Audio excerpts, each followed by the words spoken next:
Bonjour à tous, merci pour votre participation à ce webinaire. On va parler rentrée 2021, c'est bientôt l'été, donc on doit déjà préparer au niveau professionnel la rentrée et bien sûr au niveau RH. On va revenir sur les enjeux, le contexte et bien sûr les solutions dans ce contexte particulier qu'on a vécu et qui, on le sait, est particulier pour toutes les personnes qui sont de près ou de loin des RH. Alors, on va se laisser quelques minutes. On sait que dans les webinaires, il y a toujours des personnes qui arrivent, voilà, le temps de se connecter. Donc, on va se laisser 1 ou 2 minutes pour vraiment lancer. Ce qui me permet peut-être de vous faire des petits rappels sur le mode de fonctionnement d'un webinaire, hein. Donc voilà, vous assistez, on est content de vous accueillir. On ne vous voit pas, on ne vous entend pas, mais vous avez un chat dans lequel vous pouvez poser vos questions. Donc, dans l'idée du webinaire, on va vraiment noter les questions et on les posera à la fin. Hein, vous voyez, il y a différents intervenants, différentes expertises qui sont présentes aujourd'hui autour de la table. Donc, on pourra reprendre vos questions. N'hésitez pas, hein, bien sûr, à les poser dans le chat, hein. Bonjour à tous, hein, je vois. Bonjour Jordan, bonjour Jediga, Elisabeth, Marie-Sophie, voilà, tous ceux qui nous ont dit bonjour dans le chat. Merci pour votre présence. Et on va se laisser une toute petite minute pour commencer le contenu sur ce sujet très vaste, d'autant plus justement dans le contexte actuel, celui duquel on sort.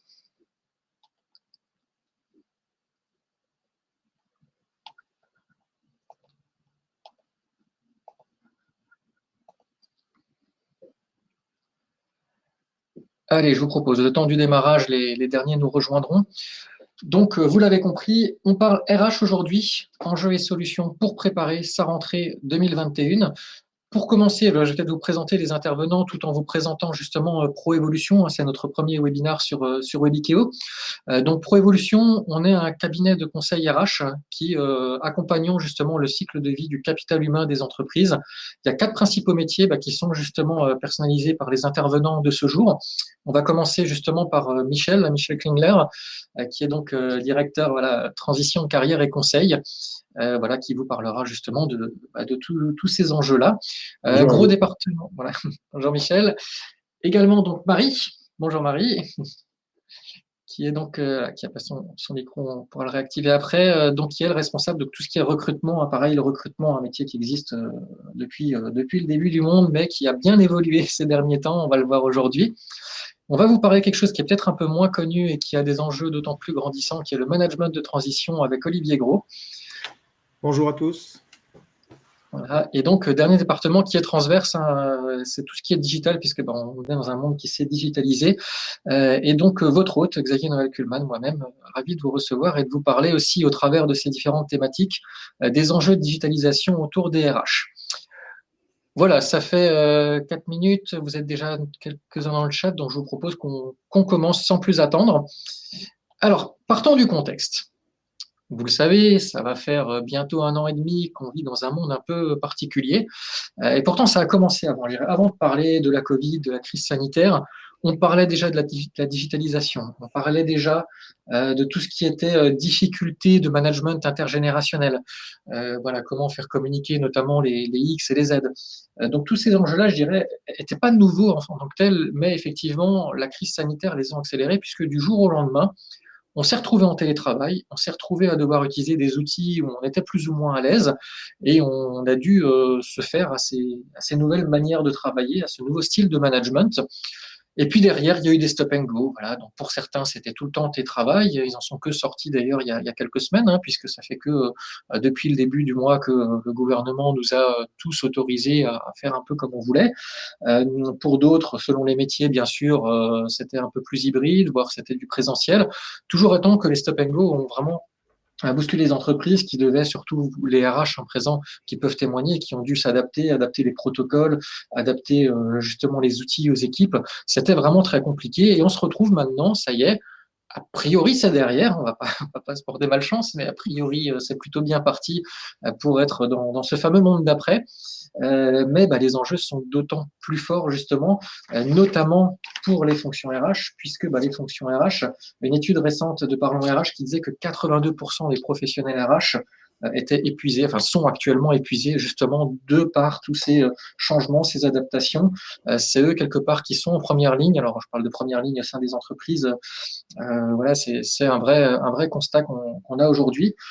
Et donc dans ce contexte-là, eh ben, la reprise, elle va se faire en cas. Alors qu'est-ce que c'est qu'une reprise en cas? Eh ben, je pense que c'est Olivier qui pourra le mieux nous en parler justement.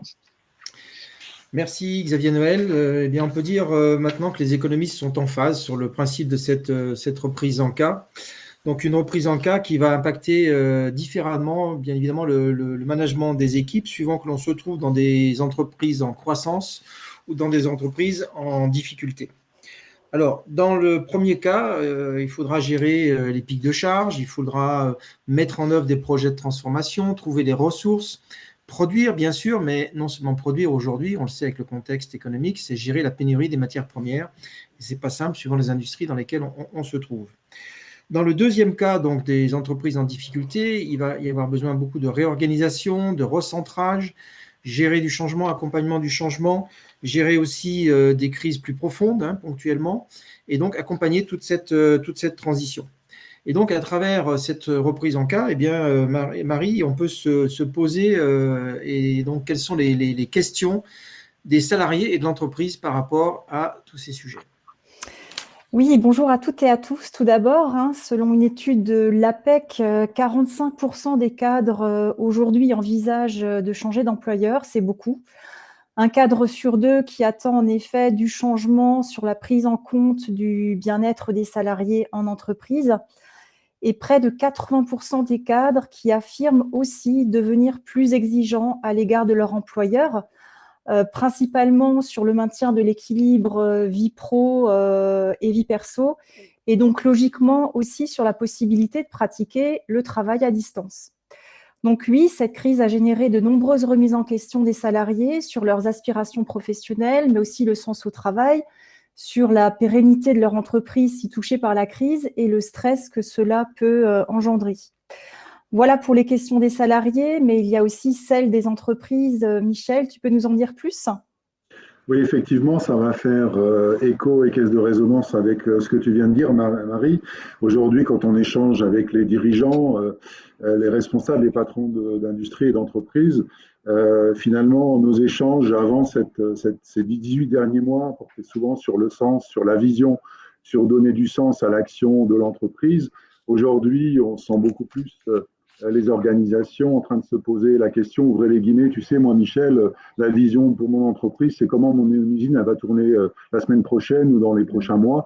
Donc, c'est vraiment des dirigeants centrés sur les prévisions de reprise d'activité. Alors, si effectivement, par rapport à ce qu'évoquait Olivier, on est dans la barre du haut sur le cas, j'ai une reprise un petit peu sur les chapeaux de roue, je vais avoir besoin de ressources, c'est comment finalement recruter si la relance est forte. Et là, les dirigeants se posent aussi la question aujourd'hui de comment attirer les talents vers l'entreprise. Et ça, Marie nous en parlera tout à l'heure.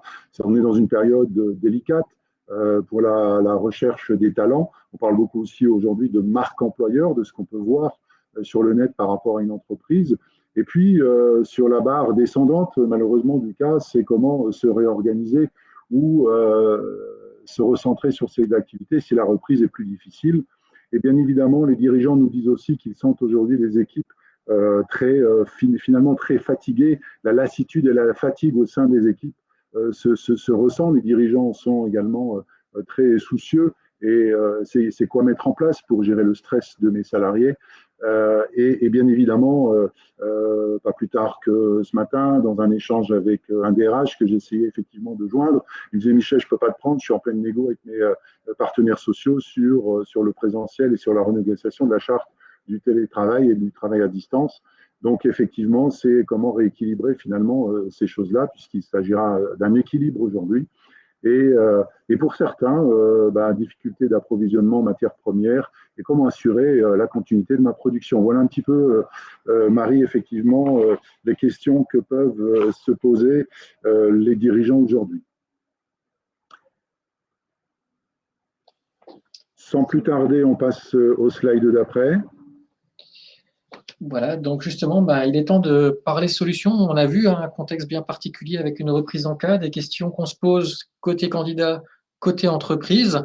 quelle solution justement pour vivre ces phases de transition, pour adapter l'entreprise à tous ces nouveaux enjeux. Alors, les réponses, elles sont vastes. Forcément, c'est compliqué de vous en donner une liste exhaustive détaillée lors d'un webinaire de 45 minutes. Donc, on a décidé de se focaliser sur 4 points de réponse qui nous paraissent les principales. Le premier, ce sera justement management des équipes. Michel reprendra la parole pour vous donner justement les astuces dans ce contexte, après ce qu'on a vécu, comment justement adapter le management des équipes à tout ça. Ensuite, on reviendra avec Marie sur la partie recrutement. Alors, pas comment on recrute, vous le faites déjà d'un côté RH, c'est plutôt comment vous allez adapter vos process, là encore avec ce qu'on a vécu, ce qui a changé. On fera un focus justement sur le management de transition, qui est une solution, là encore, qui existe depuis des années, mais qui est souvent peu ou mal connue, et que Olivier développe chez nous, pourra justement reprendre. Et enfin, Michel vous parlera, donc là, pour les entreprises qui sont plus dans les difficultés, comment gérer des réorganisations d'équipes. Voilà, Michel, justement, on va commencer par toi et notamment la question du management des équipes. Alors justement, dans ce contexte post-crise, reprise qui va venir, comment on gère les équipes? Alors merci effectivement Xavier Noël. Donc j'ai décidé d'aborder cette thématique-là du management des équipes sur plusieurs registres en repartant finalement du manager et en nous reposant la question lorsqu'on a préparé ce webinaire de se dire finalement avant les 18 derniers mois de quoi parlait-on. Alors finalement on s'est rendu compte, il y a eu certains cheminements, des mots-clés qui étaient très à la mode comme l'entreprise libérée et puis plus récemment l'industrie 4.0 et qui nous a amené aussi sur l'impact de l'industrie 4.0 sur l'entreprise et sur le manager. Et on en avait réfléchi finalement avant cette crise sanitaire sur quel était le profil du manager 4.0.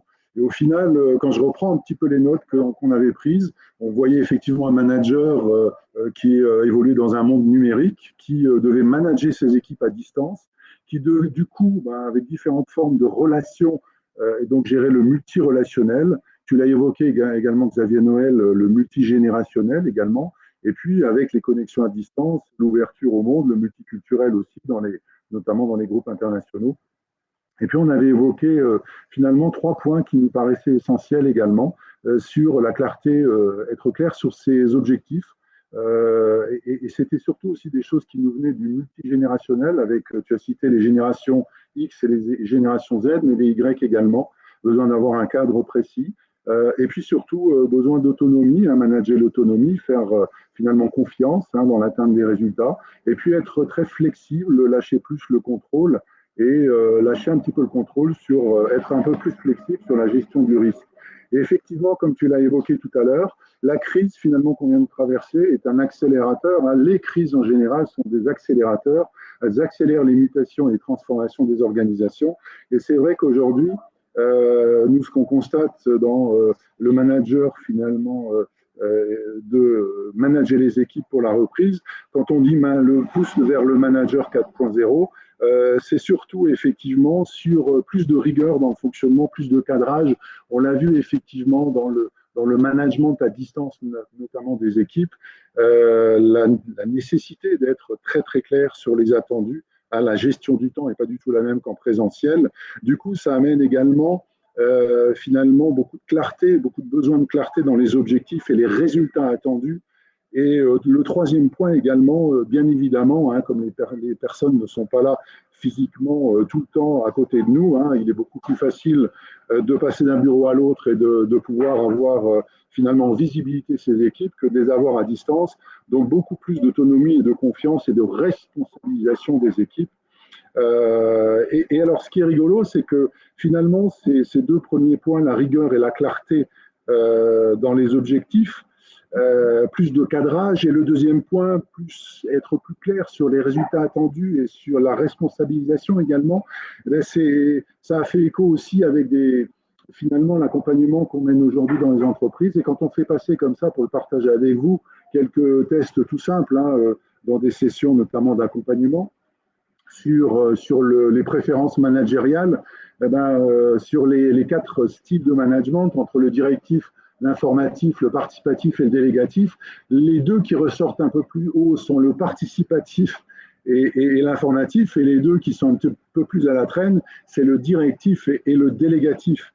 Et finalement, cette reprise et ce management à distance dans cette reprise va aussi amener les managers à être peut-être un peu plus présents sur le cadrage, sur le côté directif des choses et aussi sur le côté délégatif. C'est vrai qu'en coaching, lorsqu'on accompagne des managers, c'est tantôt, je ne sais pas, je suis dans une zone d'effort lorsqu'il faut que je sois directif, et puis parfois j'ai du mal à déléguer. Ça, c'est une phrase qu'on a tous très très souvent entendue. Et dernier point sur le management 4.0 ou sur le management de la reprise, c'est également une pratique accrue, bien évidemment, des outils numériques. Et j'ai envie de dire là sur ce sujet-là, casser les croyances et pour faire un petit peu également de nous regarder nous-mêmes dans notre miroir finalement, casser les croyances sur les outils numériques. Si moi j'avais dit à mes équipes il y a 18 mois, quand on parlait de l'industrie 4.0, je me souviens de nos réunions, on disait oui, beaucoup de choses vont se faire à distance, mais tous les consultants et les coachs de l'équipe disaient oui, non, mais nous, Michel, on est dans la relation humaine, nous, notre métier, c'est quelque chose qui se fera toujours en face à face. Et au final, ces 18 mois qu'on vient de passer viennent de nous montrer qu'on est capable aujourd'hui de faire du coaching à distance, qu'on est capable de faire des formations à distance, de faire des jeux de rôle à distance, de faire énormément de choses à distance que toutes nos équipes, et peut-être moi aussi, nous croyions impossibles précédemment. Donc effectivement, au final, en conclusion sur cette thématique-là, j'ai envie de vous dire que le management à distance, finalement, ça va aussi amplifier ce qui va être essentiel pour la relation managériale à son équipe, on va y revenir. Et puis que le management à distance, ça va être aussi, on va dire, un service à la carte, ça ne va pas être un même menu pour tous, et un service à la carte en fonction de, finalement, de nos équipes. Et quand on dit amplifier l'essentiel, c'est surtout aussi, finalement, bien connaître ses équipes, la bonne connaissance des autres, et pour bien connaître ses équipes et manager ses équipes, également la bonne connaissance de soi. Voilà pour ce que je souhaitais partager avec vous sur ce management à distance. Alors, s'agissant effectivement des équipes à distance, là, la donne également est importante puisque aujourd'hui, ce que j'ai envie de partager avec vous sur ce registre-là, c'est que finalement, nous, dans notre métier de coach, nous intervenons essentiellement sur le fonctionnement du système. Finalement, une entreprise est un système vivant. Une entreprise est faite d'hommes et de femmes. Et cette entreprise, ces équipes, les équipes vivent. Et donc, l'approche systémique est importante pour nous et le collectif est important. Et c'est vrai qu'on a souvent, quand on est en accompagnement d'équipe, le collectif se décline souvent par la co-création, la co-construction, la co-décision. Et finalement, pour ne citer que cela, et c'est vrai que l'année 2020 aura été très certainement une année où le co-quelque chose, finalement, a été très mis à mal. Cela n'aura échappé à personne qu'en 2020, ça a été effectivement l'année du co-inexistant, ou j'aurais envie de dire l'année du Covid. Voilà, donc nous allons effectivement, la question qu'on pourrait se poser, c'est est-ce qu'on va passer d'une année du co-vide à une année du co-plein. J'ai envie de dire sur ce registre-là que nous nous dirigeons plutôt vers une année du co-mieux. Et là, des petites phrases de Marc Alévi me remontent à la surface en disant effectivement plus de frugalité peut-être. La frugalité, c'est quoi? C'est moins se réunir, mais mieux se réunir. Moins échanger, mais mieux échanger. Moins faire de réunions, mais mieux faire de réunions, c'est-à-dire dans la qualité des échanges et des relations. Et effectivement, cette frugalité dans les rapports à l'autre change également dans les moments et les attentes que peuvent avoir les équipes dans ces moments en présentiel et dans ces moments en collectif. Et ce qui fait qu'au final, ça renforce aussi le rôle du manager d'être ce liant dans ces moments collectifs, puisque l'attente de ses collaborateurs va être très portée sur la qualité de la relation. Et du coup, le manager devra favoriser l'intelligence émotionnelle.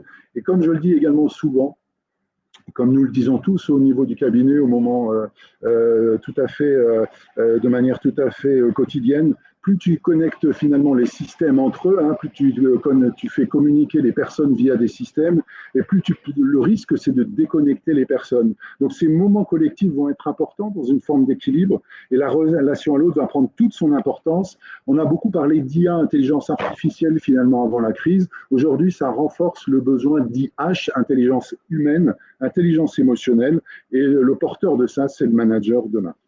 Voilà ce que je pouvais dire également sur cette notion d'équipe distance et de management d'équipe distance. Et bien évidemment, le fonctionnement le fonctionnement à distance a amené également beaucoup son lot d'émotions. C'est vrai que ça a été quand même très surprenant pour certains. On s'y est beaucoup habitué, bien évidemment, sauf que ne nous leurrons pas, ou en tout cas, il est important également d'être très au clair sur le fait que la distance et la distanciation avec les équipes, ça a généré finalement quelques émotions négatives, notamment des sentiments de solitude et d'isolement qui peuvent amener une émotion qui s'appelle la tristesse. Parfois, on me demande de revenir sur site, même si aujourd'hui tout ça semble bien maîtrisé. Je peux avoir peur du retour sur site. Dans certaines équipes, certaines personnes ont peur du retour. Pourquoi elles ont peur? Parce que finalement, elles se disent que certaines personnes abordent ces mesures avec plus ou moins de détachement, plus ou moins de rigueur. Et la peur peut également amener de la colère par rapport à ça, par rapport au non-respect des règles. Et bien évidemment aussi, si je reviens et que j'ai l'impression que l'activité de mon entreprise est en berne, ça peut amener également la peur de ce chômage partiel, ou en tout cas finalement de dire pourquoi moi, pourquoi mon poste, pourquoi on demande à mon collègue de ne pas revenir et à moi de revenir, ou l'inverse, ce sentiment d'injustice. Donc ce qui est important aussi pour le manager, c'est de tenir compte effectivement précisément de cette logique de stress et de mettre en place dans les entreprises également une véritable gestion du stress. J'étais encore en relation avec une personne qui gère 3 sites logistiques sur l'ensemble de, on va dire, la France, l'Allemagne et la Suisse, et qui me disait qu'aujourd'hui, son sentiment, c'est que les entreprises mettent aussi beaucoup l'accent sur la reprise d'activité au détriment, bien évidemment, de l'aspect humain. Et cet aspect humain est important. Pourquoi? Parce que parfois, le redémarrage se fait dans une organisation qui n'est peut-être pas complètement fluide, et la désorganisation peut amener également son lot de stress. Et pour le partager également avec vous, pensons également à nos partenaires sociaux, les partenaires sociaux qui eux-mêmes sont en contact aussi avec les salariés, qui aujourd'hui ont également besoin d'être formés sur la gestion des émotions dans ces moments de changement et de transformation. Ce sont aussi des programmes qu'on délivre sur la comprendre et gérer le stress pour les salariés, bien évidemment, pour les managers, bien évidemment, pour les dirigeants, mais également pour les partenaires sociaux qui en ont grandement besoin aujourd'hui. Voilà ce que je souhaitais effectivement partager avec vous sur ces 3 registres. Maintenant, je vais faire la transition et je vais passer la parole à Marie sur la partie recrutement. Je vous dis à tout de suite. Oui, alors en effet, j'aimerais vous parler des techniques de recrutement qui sont apparues, ou encore celles qui se sont développées finalement en 2020 et 2021.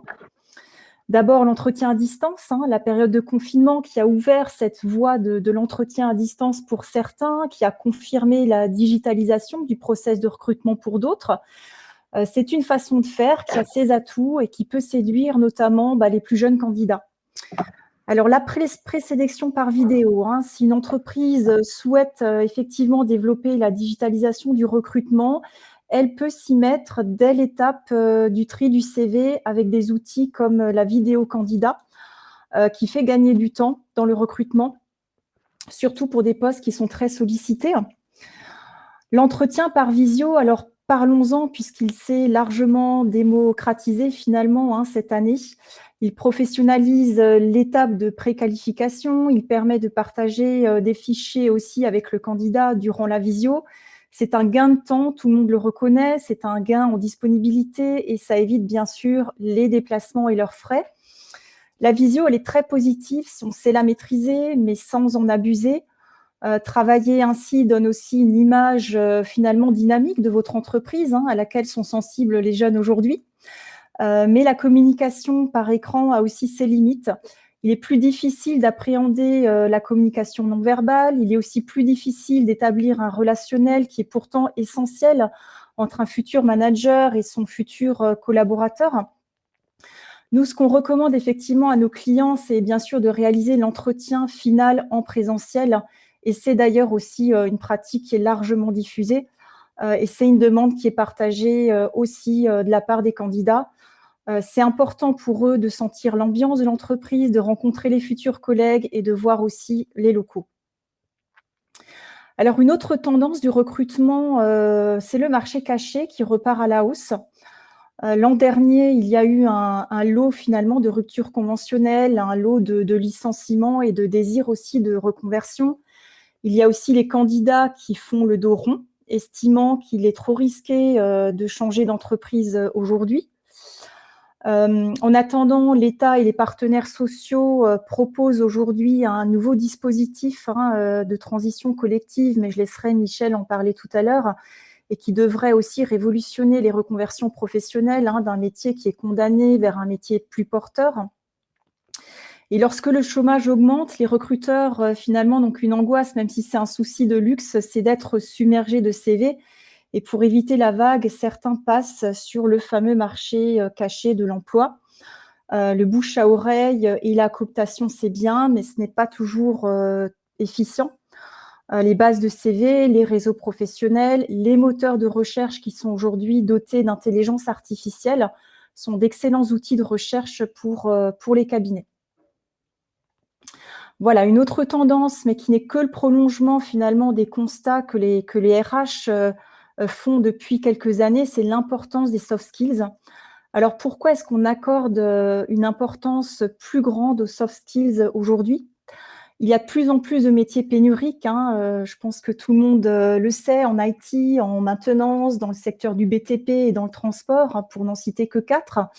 Rappelons aussi qu'en France, il y a plus de 220 000 postes vacants, sans compter tous ceux pour lesquels les entreprises ne cherchent même plus parce qu'elles n'y croient plus. Alors, je dirais que c'est comme un robinet que l'on coupe ou une source finalement qui se tarit, et on est obligé de trouver la ressource par ailleurs. Pour certains métiers pénuriques, on n'a plus d'autre choix finalement que de miser sur le potentiel, sur les soft skills des candidats. Des soft skills qui sont encore plus importantes aujourd'hui que hier, puisque Michel l'a dit, l'environnement des entreprises sous la pression de cette crise et de la transformation numérique est devenu beaucoup plus complexe. Il nécessite une adaptation qui est permanente pour faire face aux évolutions finalement hyper rapides du marché. Et donc, la performance de votre entreprise se base sur l'efficacité du collectif et donc directement sur les soft skills de vos collaborateurs. L'autre point à prendre en compte, c'est aussi l'erreur de recrutement. En moyenne, aujourd'hui, un tiers des CDI recrutés ne passent pas la première année. On parle de 36% d'inadéquation de soft skills, de 29% des hard skills et 23% des attentes qui ne sont pas formulées de manière assez précise de la part de l'entreprise. Et donc, les soft skills font partie de ces compétences transférables et sont prioritaires aujourd'hui aux yeux des recruteurs. Et pour les détecter, il est juste fondamental d'aller au-delà de l'entretien classique et donc de mettre en situation le candidat, de le projeter dans le poste. Nos équipes de recrutement mettent en situation les candidats par rapport aux problématiques et contextes propres finalement à chaque entreprise, réalisent des assessments par métier ou des assessments managériaux. Et nous suggérons aussi à nos clients laisser un milieu de travail qui plaise beaucoup aux candidats les plus motivés.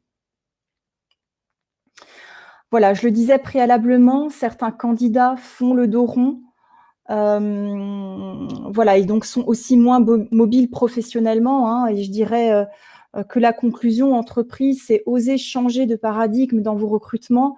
Vous avez devant vous plusieurs voies à explorer.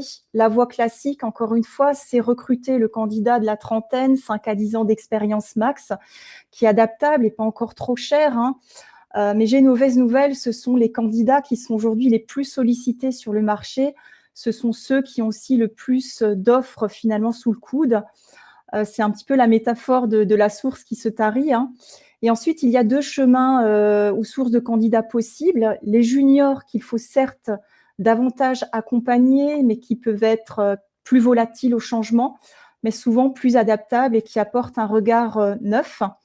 Et enfin, les seniors, après 55 ans, dont la maturité et la capacité finalement de gestion émotionnelle sont de vrais atouts pour une équipe. Alors, comment rassurer les candidats aujourd'hui ? Au-delà du poste, je dirais qu'il faut donner de la vision aux candidats, leur donner du sens, leur raconter une histoire dans vos recrutements. Rassurez-les sur la santé de l'entreprise, les projets, les chantiers à venir, sur le rythme aussi du process de recrutement. Certains de nos clients suppriment les périodes d'essai quand d'autres proposent des demi-journées en essai en milieu de travail pour se conforter mutuellement dans leur choix.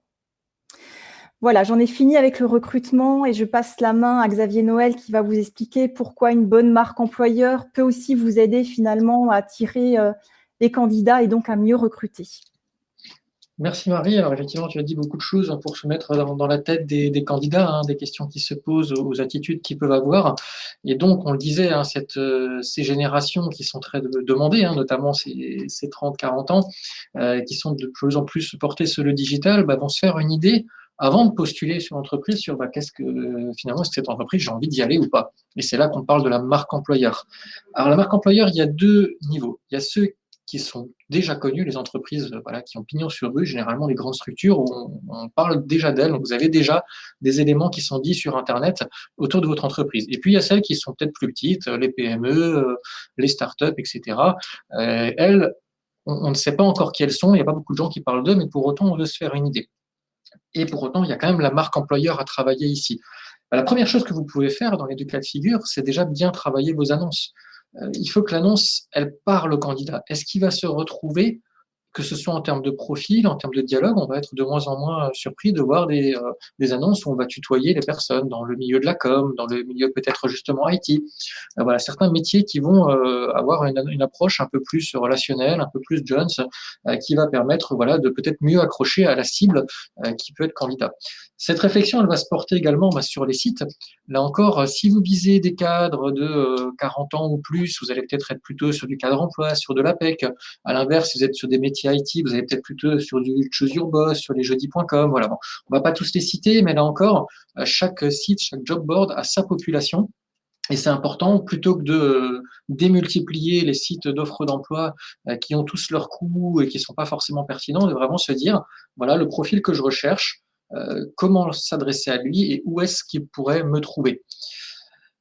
Et donc après, quand on parle de marque employeur, c'est effectivement qu'est-ce que de l'extérieur on va pouvoir voir sur votre entreprise qui donne envie ou pas d'y aller. Quand j'accompagne mes clients, encore la semaine dernière, je vais voir des clients et je fais un audit marque employeur et je leur dis, voilà, moi je vous connais pas, je tape travailler chez un tel et voilà ce qui ressort. Donc, ce qui est important, alors on ne peut pas toujours masquer le négatif, hein, les gens qui partent, qui aient des avis négatifs, le mieux c'est de l'empêcher, hein, il y a aussi des solutions pour ça d'ailleurs, mais ce sera le sujet d'un autre webinaire.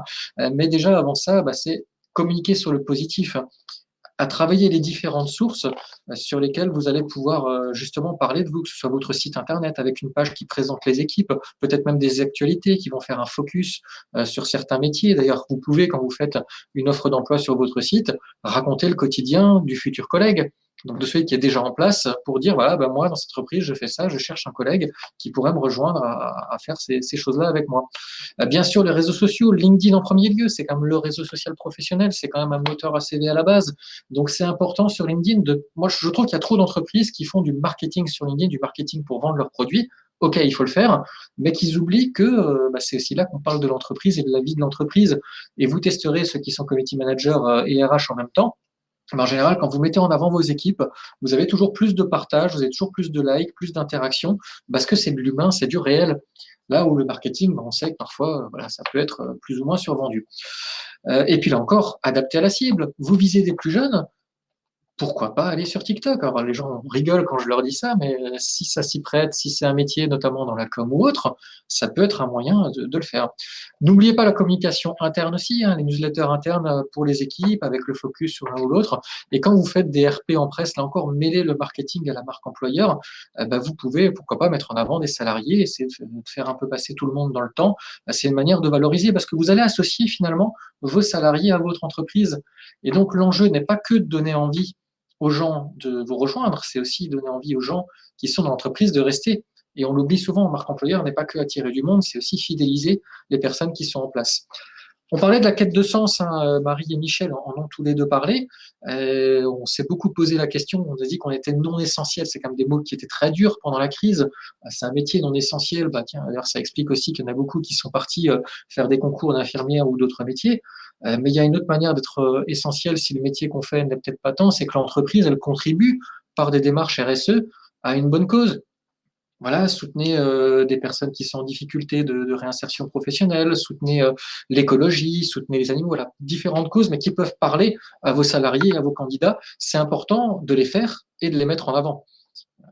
Et globalement, je dirais, n'oubliez pas les réputations en général. Pour le coup, le marketing a quand même un lien avec la marque employeur, parce que quand je ne vais pas citer les marques, mais quand il y a des marques qui ont vraiment très mauvaise réputation, on n'a pas envie d'y aller, parce qu'on n'a pas envie, quand on est dans les dîners d'amis plus tard, de dire, moi je travaille chez machin, qu'on nous regarde de travers, qu'on ne veut pas parler. À l'inverse, si vous avez une bonne réputation, que votre salarié aime bien travailler chez vous, c'est lui qui va favoriser justement le marché caché et la cooptation. Alors là encore, marque employeur, c'est pas que le côté digital, hein. Il y a aussi justement gérer ses équipes et faire en sorte qu'elles soient satisfaites. Alors je vous les cite un peu en vrac, mais comment vous pouvez améliorer la qualité de vie au travail de vos salariés pour justement favoriser votre marque employeur, parce qu'un finalement un salarié qui est content, qui se plaît dans son entreprise, c'est justement ce salarié-là qui va conseiller à ses proches. Il ne faut pas oublier qu'avant d'être chez vous, il a fait des études. Donc quand il va falloir recruter dans le même métier que lui, il a déjà son réseau. Et là, c'est applicable à tout le monde. Donc des petites astuces, des choses simples, hein, Michel en a dit certaines, hein, multiplier les moments de convivialité, il y en aura peut-être moins du fait de l'hybridation du travail et de plein d'autres contraintes, mais au moins ces moments-là, faites-les intenses, favorisez l'échange qui soit vraiment, voilà, qui soit vraiment intéressant, que les gens se plaisent et que ça crée des bons moments. La hiérarchie, on parlait dans le management intergénérationnel. Alors, on ne va pas forcément vous demander de changer la hiérarchie, elle est ce qu'elle est, mais au moins dans les rapports, essayez de faire qu'elle soit davantage verticale. Ça va ramener à des questions tutoiement versus vouvoiement, ça va ramener à des questions de s'intéresser au travail de l'autre, de valoriser le travail de l'autre. Voilà, aujourd'hui, les candidats, le marché, justement, les candidats qui arrivent sur le marché du travail, ils demandent ça, ils demandent cette reconnaissance du travail. Il n'y a pas que le salaire, il y a cette reconnaissance-là, elle doit se voir dans les rapports humains et aussi dans la considération de leurs idées. Ces jeunes, ils ont des idées, on les critique beaucoup pour plein de choses, mais ils ont des idées, des choses qui peuvent challenger, des nouvelles visions qu'ils peuvent apporter, et donc il faut les mettre à contribution. Ils demandent ça, demandez leur avis et challengez leurs idées. Ensuite, là encore, des habitudes qu'on a pu prendre avec le télétravail ou autre, c'est la souplesse. Alors, on l'a demandé déjà avant, mais c'est d'autant plus vrai quand des personnes ont des enfants qui doivent chercher à l'école, quand des personnes ont un rendez-vous chez le dentiste, leur dire non, non, Coco, tu finis à 17h30. Voilà. S'il n'y a pas de réunion, il n'y a pas de raison. Tant que la personne fait son travail, qu'elle le fasse un peu après, un peu avant, soyez souple. Il y a des créneaux communs où il faut qu'il y ait tout le monde, parce qu'il faut bien sûr favoriser ces moments d'échange, on disait juste avant, mais pour le reste, soyez souple pour, là encore, favoriser aussi le rapport vie privée, vie perso des salariés. Le télétravail, pareil, Michel en a beaucoup parlé, je vais rapidement, mais la question de l'hybridation du travail se pose actuellement. Combien de jours en présentiel, combien de jours en distanciel? Écoutez les équipes. Qui est-ce qui veut le faire le plus? Qui est-ce qui veut justement être tout le temps au bureau? Faites en sorte, bien sûr, derrière les moments d'obligation d'être ensemble, trouver le juste milieu, mais pour ça, ça passe par l'écoute. Dans les locaux, l'espace détente est important aussi, hein. L'espace détente, alors souvent, c'est un petit peu la caricature du baby-foot qui est jamais utilisé. Alors, ça peut être d'autres choses déjà, hein. Moi, je suis un fervent défenseur de l'e-sport notamment, et je favorise ce qui est la petite console, la Switch, ou pourquoi pas des petits moments jeux qui soient faits pour ça, pour la convivialité, et qui vont vraiment resserrer les équipes. Et il faut les créer, ces espaces détente, et parfois, je dirais même, ces moments détente. Dans le respect du salarié, il y a aussi tout ce qui est autour des sollicitations en dehors des heures du travail. Alors, c'est marrant, pas plus tard que ce matin, j'entendais à la radio, une personne sur deux pense ou est préoccupée par son travail le week-end. C'est d'autant plus vrai quand vous avez votre boss qui vous envoie des mails, des coups de fil, votre manager, le week-end ou le soir. Forcément, ça crée une pression. Alors bien sûr, vous direz les gens peuvent se déconnecter, mais il ne faut pas oublier que c'est des gens qui sont connectés par ailleurs. Donc il faut aussi savoir respecter les autres et s'adapter à eux et justement favoriser le côté vie privée, vie perso et respecter ces choses-là. La santé, c'est très important. On en a parlé, pareil, pendant le télétravail. Les gens sont restés assis toute la journée, le matin et le soir, devant leur poste. Il n'y a pas eu de moment de sport, il n'y a pas eu de déplacement. Et donc, ça a favorisé plus que jamais les troubles musculo-squelettiques, les fameuses TMS. Donc, favoriser des petits moments sportifs, des petits moments pour prendre soin de soi. Certains iront jusqu'à dire faire venir le masseur en entreprise. Voilà, c'est des choses qui peuvent être faites. En tout cas, ne serait-ce que sensibiliser vos équipes pour limiter ces risques qui sont jamais bons pour la santé à long terme et pour le bien-être du salarié en général. Enfin, de manière plus générale, les formations, on en a toujours besoin, on a toujours besoin d'apprendre. Souvent, les salariés oublient, ne serait-ce que qu'ils ont des budgets formation. Aidez-les, favoriser ces moments-là, incitez-les à le faire. Ce sera aussi une manière de considérer le salarié. Voilà, maintenant, on va parler d'un autre sujet. On parle beaucoup de transition. Justement, ces transitions, comment les opérer? Est-ce qu'il y a une solution finalement qu'on n'a pas tendance à oublier, qui est le management de transition? Mais le management de transition, finalement, c'est quoi, Olivier? Alors, merci Xavier Noël pour cette transition. Sans faire de jeu de mots sur la transition du management, finalement, le management de transition, c'est pas si mal que ça parce qu'il se positionne comme solution possible pour les deux branches de la reprise en cas. Donc, aussi bien pour gérer une décroissance que pour gérer une croissance d'activité. On a des solutions possibles dans les différents cas de figure. Alors, historiquement, on va dire, il y a pas mal d'années en arrière, plus de 10 ans en arrière, ça avait démarré essentiellement d'ailleurs dans les pays du nord de l'Europe et c'est arrivé sur la France il y a quelques années en arrière. Le management de transition était très concentré sur la partie retournement, redressement de société et c'était des choix qui étaient assez importants par rapport au reste. Aujourd'hui, il y a toujours des demandes dans cet aspect-là, mais ce n'est plus les demandes les plus importantes. Les plus importantes sont les trois premières que j'ai citées là au niveau du slide, c'est-à-dire des projets de transformation ou passage d'un cap stratégique et besoin ponctuel d'une expertise opérationnelle spécifique. Donc, quand on dit une expertise, ce n'est pas un conseiller, c'est vraiment une expertise opérationnelle et qui doit être opérationnelle quasiment du jour au lendemain par rapport aux besoins du client. C'est le principe même du management de transition.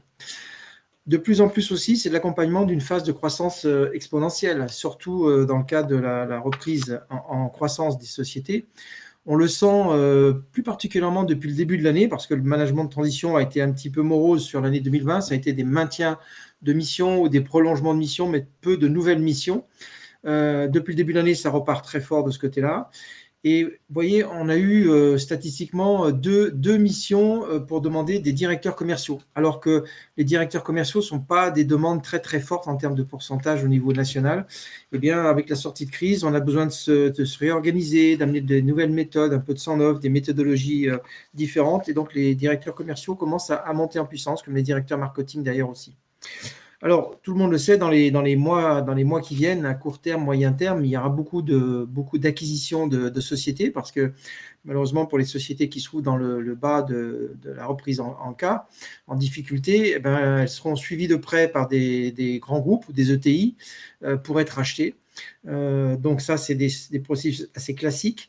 Le gros problème, ce qui est le plus important, c'est l'intégration. Et là, pour faire l'intégration d'une société, on sait que statistiquement, au niveau mondial, il y en a plus de 1 sur 2 qui ratent complètement par rapport à l'acquisition. Et là, c'est très intéressant d'avoir un œil extérieur de quelqu'un qui a déjà fait des intégrations et qui surtout est neutre par rapport aux équipes, à la fois côté groupe que côté société à intégrer. Enfin, un dernier point qui est très important, qui est le management relais, et Marie en parlait tout à l'heure, sur la frilosité des cadres dirigeants pour gérer leur mobilité professionnelle avec cette sortie de crise. Le management relais est une solution intéressante à travers le management de transition pour vous permettre d'attendre, de trouver la bonne personne et d'avoir un manager qui soit opérationnel et qui vous tienne votre équipe. Voilà. Alors, quels sont les avantages du management de transition? Alors, comme je l'ai dit, c'est une expertise opérationnelle immédiate. C'est la grosse différence par rapport à une société de conseil qui va faire un audit, qui va vous préconiser un certain nombre de conseils par rapport à ce qu'elle a trouvé. Et ensuite, c'est à vous de vous débrouiller. Là, le manager de transition, il a ce même niveau d'expertise qu'un conseiller, sauf qu'elle est très opérationnelle parce qu'il a une grosse expérience par rapport au domaine dont vous avez besoin. Et cette expertise, elle va permettre de générer et d'élaborer des plans d'action qui seront partagés entre le manager de transition qui donc va rester pendant X mois avec vos équipes et les équipes elles-mêmes. Donc, ce n'est pas simplement des conseils, c'est voilà ce qu'on va faire dès demain ensemble pour traiter le problème, passer un cap stratégique, assurer le projet de transformation, etc. etc. La rapidité, c'est le nerf de la guerre du management de transition. Il faut qu'on soit réactif en quelques jours, on va dire comme ça, pour vous présenter un premier candidat qui soit, j'espère, un coup de foudre, quitte à chercher un deuxième, troisième candidat pendant que vous avez l'analyse à faire sur ce candidat-là. Et il faut que ce candidat ensuite il soit disponible. Ce n'est pas par annonce qu'on va trouver ce genre de profil, c'est dans une communauté de managers qu'on aura mis en place avec des gens habitués au management de transition et disponibles, parce qu'il faut qu'ils soient à même de démarrer quelques jours après l'entretien de validation qu'il aura eu avec vous. Donc ces managers, pour être à la fois préqualifiés et validés, on les met dans une plateforme qui est une communauté de managers de transition, et ce qui permet d'avoir cette réactivité. Alors, l'œil neuf, c'est très intéressant parce qu'une petite phrase qu'on retrouve souvent sur le management de transition, c'est qu'on dit un manager de transition qui arrive dans une société, eh bien, il n'a pas de passé avec cette société et il n'a pas de avenir. Donc, il ne rentre pas dans les rouages du jeu politique comme un CDI qui arrive dans une société. Donc, il a une vue beaucoup plus neutre, beaucoup plus facile et compliquée parce qu'il faut écouter un peu tout le monde et surtout beaucoup plus libre pour restituer ce qui se passe réellement à la direction. Ça permet d'accéder aussi à un haut niveau de compétences qu'on n'a pas toujours en interne pour avoir cette compétence ponctuellement, avec une maîtrise du temps en moyenne, c'est 8-9 mois au niveau national. C'est vrai que les missions, c'est 6, 9, 12 mois, voilà les missions les plus classiques que l'on trouve. Et puis, très important, le manager le manager de transition doit être accompagné par ce qu'on appelle un directeur de mission, qui sera un petit peu son sparring partner. Le but n'est pas de le manager, mais de vraiment d'échanger avec lui et de faire un trio gagnant entre le client, le manager de transition et ce fameux directeur de mission. Alors, tout ça pour terminer, quel est le profil type du manager de transition? C'est très intéressant pour vous de bien comprendre ça. Alors d'abord, c'est un cadre dirigeant qui se trouve entre 40 et 65 ans. La moyenne d'âge aujourd'hui au niveau national est de 55 ans. Il faut savoir qu'elle a baissé de 1 an chaque année depuis plusieurs années. Elle était à 60 il y a quelques années en arrière. Et ça continue à baisser puisque je vous dis, on a des cadres qui commencent même à 40 ans à s'inscrire sur une approche en management de transition qui donne une certaine liberté d'action, un choix dans ses missions, dans la société et dans son comportement. Il faut que ce cadre, il ait bien sûr une grande expérience, pour ça qu'on descend peu en dessous de 40 ans quand même, et une volonté de partager son expertise, une volonté de contribuer à améliorer les choses. Si dans les soft skills, qui sont aussi importants que le savoir-faire, le savoir-être est aussi important et c'est la multiplication des deux qui donne vraiment le résultat du manager de transition. Il doit s'intégrer très rapidement dans une équipe, il doit avoir un leadership fort, mais en même temps beaucoup d'humilité parce qu'il doit emmener les gens avec lui et se mettre personne à dos. Donc, si le manager n'a pas cette appétence à contribuer il n'a pas un profil de manager de transition. Donc, c'est un comportement plus libre, comme je vous l'ai dit, et un bon équilibre entre savoir-faire et savoir-être, et bien sûr une grande mobilité au niveau national, voire international, qui sont en général des mobilités hebdomadaires, du lundi au vendredi. Voilà, et donc par rapport à tous ces sujets, on en arrive au dernier point, Michel, qui est la gestion des réorganisations comme quatrième solution RH.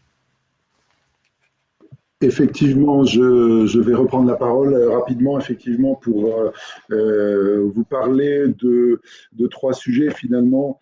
La plateforme de mobilité, la réorganisation des activités et accompagner les managers également, puisque globalement, notre intime conviction, c'est que réussir sa transformation, finalement, c'est conduire le changement. Souvent, le changement, ça concerne les systèmes, les procédures, les organisations, se recentrer sur ces activités, conduire le changement et accompagner la transition. La différence entre le changement et la transition, c'est que finalement, le changement, c'est les systèmes, comme je viens de le dire, et la transition, c'est le vécu du changement. Et une des façons d'accompagner cette transition, la façon dont les salariés vont vivre cette transformation, ce changement, là on est dans la phase un petit peu décroissante là, du cas, c'est effectivement de mettre en place des plateformes de mobilité.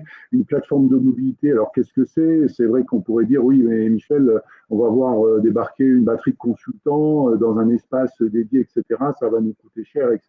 Et finalement, cette plateforme de mobilité aujourd'hui est favorisée par le digital parce que nous mettons en place ces processus d'accompagnement de la transition au travers des outils digitaux, avec l'envoi de questionnaires numériques, la possibilité effectivement de faire des entretiens à distance ou de les équilibrer, de les panacher avec des entretiens en présentiel. Ce qui est important pour les salariés, quand on dit anticiper, c'est de leur permettre de réfléchir à leur évolution professionnelle pour anticiper les changements à venir, prendre le temps de se poser par rapport à tout ce qui vient d'être dit et sur la difficulté des 18 mois passés, se remettre aussi peut-être en compétences conscientes aussi, puisque très souvent on oublie, finalement on ne sait plus qu'on sait faire, et donc l'idée c'est de redonner un petit peu de perspective à la compétence, et redonner de la perspective à la compétence, ça permet de redonner de la confiance, et parfois, comme l'a évoqué Marie, dans mon projet professionnel, finalement, je peux être en continuité de ce que je fais déjà, en changement ou en rupture, et je veux carrément faire autre chose, et envisager une mobilité à l'extérieur de l'entreprise. Et donc, c'est important finalement de pouvoir également penser à ce type d'approche. Pour le partager avec vous, c'est typiquement une démarche aujourd'hui qu'on mène dans une grande institution qui, dans son projet de transformation, finalement, est assez réglementaire, hein, sont des directives de l'État qui font évoluer finalement les missions de cette organisation, et ça peut impacter un certain nombre de missions, de postes, et donc des personnes qui sont sur ces postes également, et qui ont besoin d'anticiper leurs réflexions par rapport à cette évolution. Le slide suivant, c'est réorganiser les activités. J'accélère un petit peu, je vois qu'il est 15h21. Réorganiser les activités, là j'irai très rapidement sur, effectivement, après 3 sujets. Hein, enfin, le premier point, c'est déjà trouver les bons partenaires. Les 3 sujets, c'est le financier, puisque parfois, pour certaines entreprises, ce qui est important encore, mais ça concernait beaucoup les petites structures, c'est l'apport de cash immédiat, notamment pour maintenir l'activité, pour pouvoir repartir effectivement sur les activités demain. J'insisterai essentiellement sur aussi les outils juridiques concernant le légal, puisque si demain je réorganise mes activités, je vais peut-être être amené à ralentir si j'ai des difficultés moyennes ou à long terme sur certaines activités, si j'ai des difficultés finalement conjoncturelles, ou s'il faut que je sois sur des leviers d'amélioration concernant la compétitivité. Et donc, en fonction finalement de la situation économique de mon entreprise, je vais pouvoir effectivement être sur des outils qui peuvent être différents. Je vais en citer quelques-uns, l'activité partielle de longue durée, lorsqu'on est sur des difficultés conjoncturelles, voire l'accord de performance collective, lorsqu'on est également dans ce même cas de figure-là. Bien évidemment, sur des difficultés plus profondes, la RCC, la rupture conventionnelle collective, et puis le sempiternel, le plan de sauvegarde de l'emploi, mais ça, les RH qui sont connectés aujourd'hui le connaissent bien.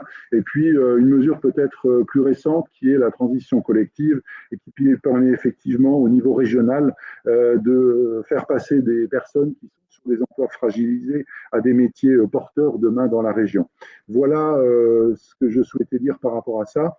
Et donc, le troisième point, bien évidemment, souhaitons également, souvenons-nous, pardon, de remettre l'humain au centre du système, c'est également d'accompagner bien évidemment tout ça avec des consultants extérieurs qui peuvent permettre l'accueil psychologique et la gestion de l'incertitude des salariés. Voilà le deuxième point. Le troisième point, tout ça finalement, c'est également, très souvent on dit oui, c'est bien, on s'occupe des salariés, on met en place des plateformes de mobilité avec des outils en plus, des outils digitaux. On se réorganise au niveau des activités avec tous les processus juridiques et les bons véhicules juridiques. Tout cela, c'est bien, mais j'ai entendu une fois dans une entreprise quelqu'un qui m'a dit « Mais Michel, on a besoin que vous puissiez nous aider parce qu'on est en train de perdre nos managers. » Et dans ces moments de réorganisation également, finalement, un manager va être confronté à des situations où il n'a peut-être pas complètement l'habitude.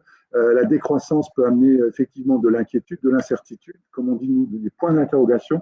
Et ces points d'interrogation amènent également du stress. Et les managers doivent gérer dans ces situations-là des situations émotionnelles qu'ils n'ont peut-être pas l'habitude de faire. Donc aujourd'hui, ce qui est important également, c'est de mettre en complément de l'accompagnement des salariés des programmes d'accompagnement des managers sur ce qu'on appelle, nous, les 5 fondamentaux, notre intime conviction. Effectivement, c'est rappel sur les préférences managériales et le style de leadership de la personne. Souvenons-nous de ce qu'on a dit au départ, la bonne connaissance de soi qui tue le dragon des peurs et des doutes et permet de gérer finalement ces situations difficiles. Et je crois qu'on l'a beaucoup évoqué aujourd'hui, finalement, sans le dire, la conduite du changement, c'est-à-dire quelles sont les bonnes stratégies managériales à mettre en place lorsque mes salariés sont dans la résistance, dans le déni, dans la résistance et dans l'inquiétude. Et bien évidemment aussi, ne faisons pas l'impasse sur comprendre et gérer le stress.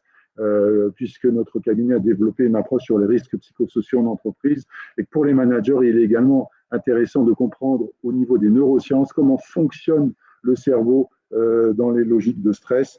Et bien évidemment, ensuite, une fois que tu traites de la communication, tu traites de tout, c'est comment, effectivement, quels sont les bons mots. On peut dire plein de choses à une personne, tout dépend de la façon dont on lui dit les choses, et parce qu'en face, ça génère un ressenti, et il peut être positif ou pas.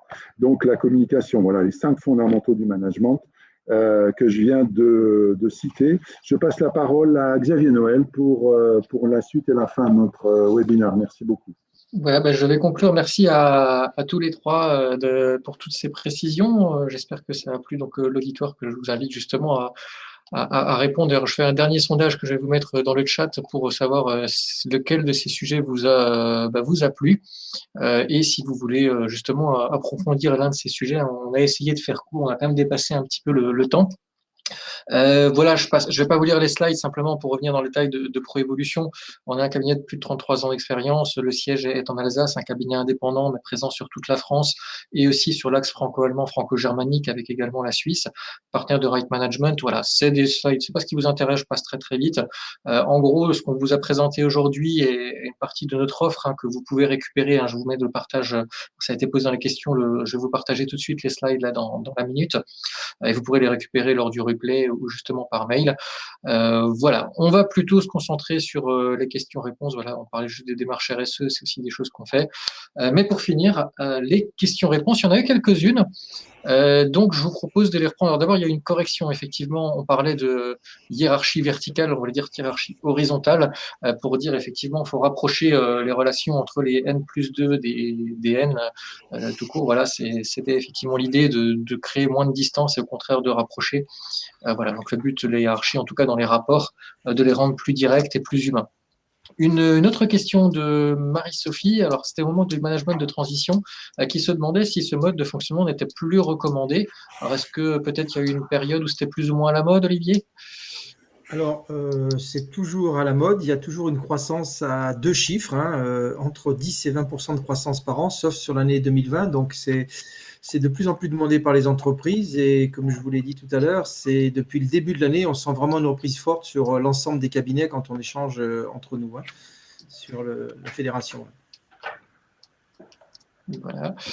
Et autre question qui a été posée par Nicolas, qui est une question pour Michel. L'arrivée du télétravail a fait émerger ou pas des managers 4.0 dans les entreprises. Quel meilleur accompagnement suggérez-vous pour anticiper l'arrivée d'une hybridation du télétravail? Alors effectivement, ce sont des choses. Alors on a essayé également d'anticiper, bien évidemment. Les entreprises nous ont également beaucoup sollicité sur des formations, notamment sur le management à distance. Et donc, c'est de mettre en place pour les managers des programmes. Alors, on n'est pas les seuls à faire ça, bien évidemment, mais c'est pour donner finalement quelques best practices aussi sur ce côté management à distance. Après, nous, ce qu'on délivre beaucoup dans nos formations, c'est le métier de manager, c'est observer les signes. On sait qu'on est observé par nos équipes du matin jusqu'au soir lorsqu'on est manager, mais le manager, son job, c'est également d'observer les signes. Et surtout, lorsque mes équipes sont à distance, c'est d'augmenter cette acuité, on va dire presque visuelle et émotionnelle. Dans un des slides sur le management à distance, on dit d'ailleurs que c'est développer l'intelligence finalement émotionnelle également, et puis de sentir un peu la personne, de sentir son langage verbal, alors non verbal, si j'arrive à le voir avec la caméra, si je ne le sens pas, c'est également dans l'intonation de sa voix lorsqu'il me parle, et c'est vraiment, ça renforce finalement cette corde à l'arc du manager qui est l'observation de ses équipes, surtout lorsqu'elles ne sont pas là, et puis lorsqu'elles sont là, c'est de renforcer ce lien. Donc des formations potentiellement également, pourquoi pas pour les personnes. Alors bien évidemment, après, pour faire simple, on peut avoir des personnes qui font preuve déjà d'empathie et d'intelligence émotionnelle. Il y en a plein partout dans les entreprises, des managers qui ont ça, ou pas. Et si on est dans le ou pas, à ce moment-là, effectivement, potentiellement, un accompagnement en coaching individuel de certains managers pour bien renforcer ce côté intelligence émotionnelle. Voilà. Très bien. Merci Michel. Une autre question de Vanessa, je pense peut-être plus pour Marie. Sous quelle forme juridique pouvons-nous prévoir un essai? Une demi-journée découverte de l'entreprise, entre parenthèses. Est-ce qu'il y a des conseils sur la forme juridique? Marie, il faut juste activer le micro et la caméra, ou peut-être que quelqu'un d'autre sait répondre, sinon. Voilà, vous m'entendez? Voilà. Oui, c'est bon. Ouais. Alors, la forme juridique, je ne la connais pas exactement. Par contre, vous devez vous mettre en relation avec le Pôle emploi. Et a priori, c'est lui qui monte le dossier selon un nombre d'heures maximum qui doit être défini entre l'entreprise et le Pôle emploi et le candidat. Donc, en général, ce qui est recommandé, c'est des essais, on va dire, de 1 à 3 jours. Alors, il y a certains candidats qui sont plus aptes à le faire, hein, qui sont disponibles en recherche d'emploi. Il y en a d'autres qui travaillent, donc qui doivent prendre en fait ces jours-là sur leur congé. Donc, idéalement, je dirais entre 1 jour et 2 à 3 jours pour les personnes qui travaillent. Ça peut être un peu plus long pour les personnes qui sont disponibles jusqu'à 5 jours. Après, pour compléter la réponse, ce qu'on fait également lorsqu'on accompagne des personnes qui elles-mêmes sont en transition de carrière, on met également en place ce qu'on appelle des conventions de reclassement, effectivement, qui permettent, et des conventions de détachement qui permettent, lorsque la personne de passer 1 semaine, 15 jours en entreprise, avec la nomination dans l'entreprise d'un tuteur qui la suit et qui lui permet la découverte également du métier. Du coup, dans la continuité de la question, donc Vanessa demande, est-ce que la personne doit être demandeuse d'emploi, ou est-ce que justement, si elle est déjà en poste, elle peut aussi recourir à ce dispositif? De ce que je sais, c'est qu'elle soit en poste ou qu'elle soit demandeuse d'emploi, c'est possible. Mais ce qui est certain, c'est qu'il doit y avoir quand même une forme de sécurité, puisque évidemment, s'il se passe quoi que ce soit sur le lieu de travail, c'est de votre responsabilité à vous.